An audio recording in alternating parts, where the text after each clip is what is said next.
Well, let's look back at some of the things we talked about last week, and we can start with House Bill 1369, which deals with education empowerment. Tell us about that. Yeah, this is basically that voucher bill we talked about last week. We had a hearing on it this week. I will tell you this, that the side that was proposing this voucher bill came in very prepared. They had national think tanks on their side and a lawyer who does this sort of work nationally.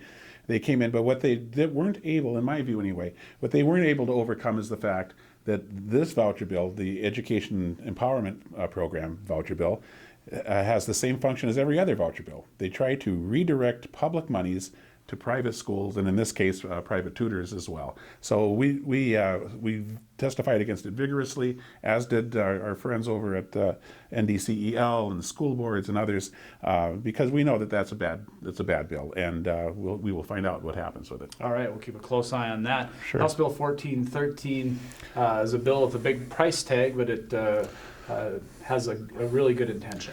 Absolutely. We all know, and as I mentioned last week, there is a real challenge to educating kids that come to school hungry. And we're seeing more and more of that, particularly as a result of the pandemic, where people's lives economically, Tom, have been upended. And so what we're seeing is folks coming to school hungry through no fault of their own. And I testified for this bill. It does come with a great big price tag, that's for sure. I think it's $89.5 million. But what it provides is it provides nutritious meals for all students, regardless of your income. Now, one of the things about this bill is that even if it doesn't pass, it's finally showing a very bright light on an issue that teachers have been talking to us about for a very long time, and that is child nutrition and the fact that so many kids come to school hungry. That's right. Senate Bill 2196, I think, is a bill a lot of people like, and it's a competency framework. It's pretty fancy language, but tell us what it'll allow students to do if it passes. Well, let me tell you this. 2196, I think, is the next logical step that we could be taking following 2 sessions ago when we passed the Innovative Education Bill. What this would allow students to do is to, once they've shown mastery of a subject, it would waive further instruction in that particular unit, and they would be able to go on to explore other areas, other academic disciplines, or even job shadowing and internships. And there's still a role for teachers in all of this. The teachers would have to make sure that those internships and the other activities that they might be doing meet the rigorous standards of the curriculum. So we think this is a good bill. It'll keep kids interested in school and open up new avenues for them. Senate Bill 2257 quickly would provide some money for after-school programs. That was heard last week. It was, and it was introduced by Senator Bakke from Grand Forks. It would provide $3.5 million to the Department of Public Instruction to help individual school districts stand up their after-school programs. We see this, as I mentioned last week, I believe, we see this as an excellent way for kids, particularly those that have had an achievement gap as a result of their interrupted face-to-face learning time during this pandemic. If you beef up these after-school programs and summer school programs, we are able then to help close that achievement gap without extending the school year. And I think this is a very good idea, and I hope it passes. There's a lot of support for the final bill we'll talk about, Senate Bill 2235, which deals with school nurses. There was quite a bit of testimony in favor of really giving this a hard look, whether issues were brought to light by COVID, diabetes, a number of things. Mm-hmm. Having professional people to administer and work with our kids, extremely important. Absolutely. So often in our schools, administering prescription drugs to students, that's a duty that happens to fall on our education support staff. And they may or may not be trained in that, and we would hope that they are. But another thing about having school nurses, we have more kids going to school nationally with police in their schools which is fine. We have nothing against that. But we have more kids nationally going to school with police in their schools than we do with school nurses or counselors or social workers or psychologists. So what we need to do, and this has been something that not just a problem in North Dakota, this has been a desperate need nationally, and if we can do something, and in this case, 2235 puts $2.25 million towards this. If we can do something that helps school districts hire nurses, I believe that is something that's a step in the right direction, Tom. Let's transition now and look ahead. And I guess the big bill that we're following on our radar this week is Senate Bill 2215, which looks to shorten the negotiations window for education associations and school boards. Yeah, this is, I think, a really terrible bill. In my view, this is a bill looking for a problem to solve. At best, at worst, it's a cynical way to get more power for school boards. And frankly, what it does is it limits the amount of time to 1 month that school districts can negotiate with their teachers. And that deadline is June 1st. So unless both sides agree to extend the negotiations, it's over. And then impasse is declared automatically, and it goes to the North Dakota fact finders, and they render a decision that the school district can either accept, modify it, and then accept it, or just dismiss it out of hand.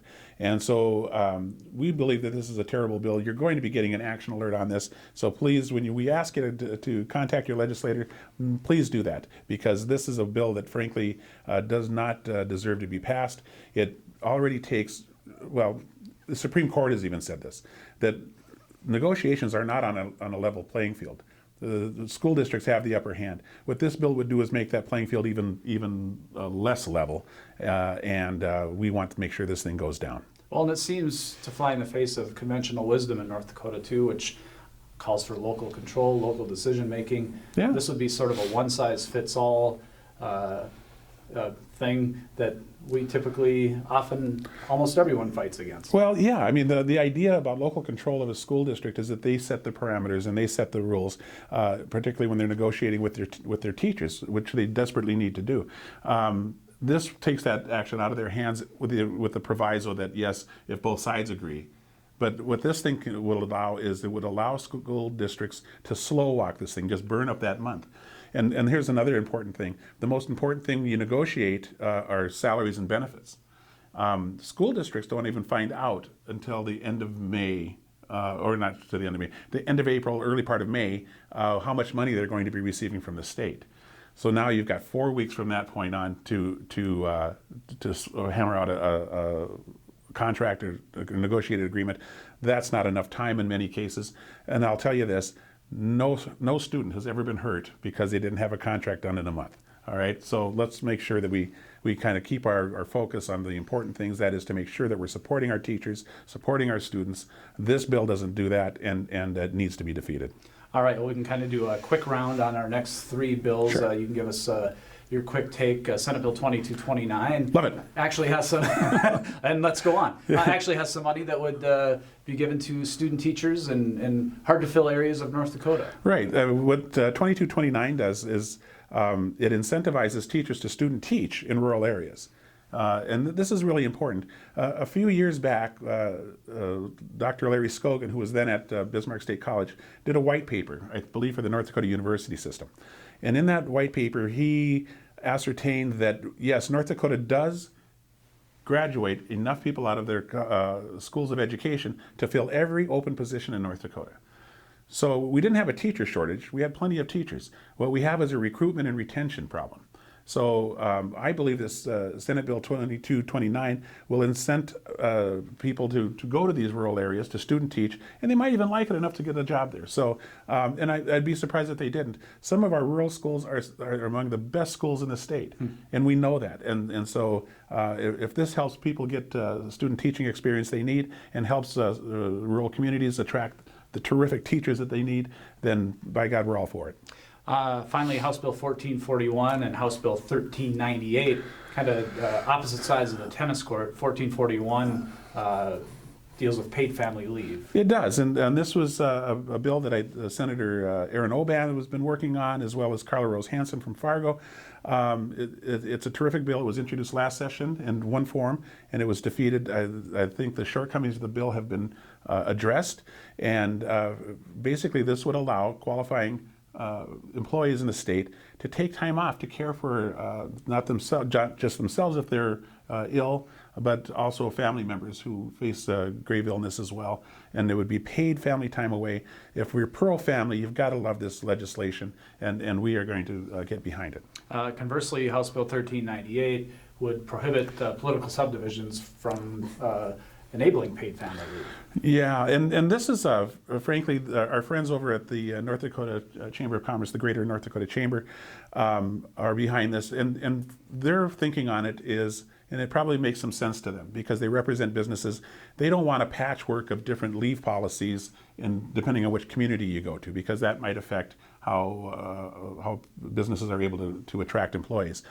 You know, we can fix that. You pass Aaron Oban's and Carla Rose Hansen's bill, the 1441, you don't have to worry about a patchwork because everybody will have the same leave policy. And I think that's exactly how it should be. So we will oppose 1398 in favor of 1441. Well, to summarize, we want to invite you to check out our website, ndunited.org. At the top of the page, you'll see a 2021 legislative session, and you can link to bills of interest to follow along from that page and see all the bills that we're tracking, and also get some answers to frequently asked questions, learn how to contact your legislator, and learn how to take some action on some of these bills that are important to you and to us. And finally, if you have any questions or comments, please put them in this Facebook thread, and we'll get back to you as soon as possible. But wrapping up another week at the Capitol with North Dakota United President Nick Archuleta, I'm Tom Gerhart. We'll see you again next week.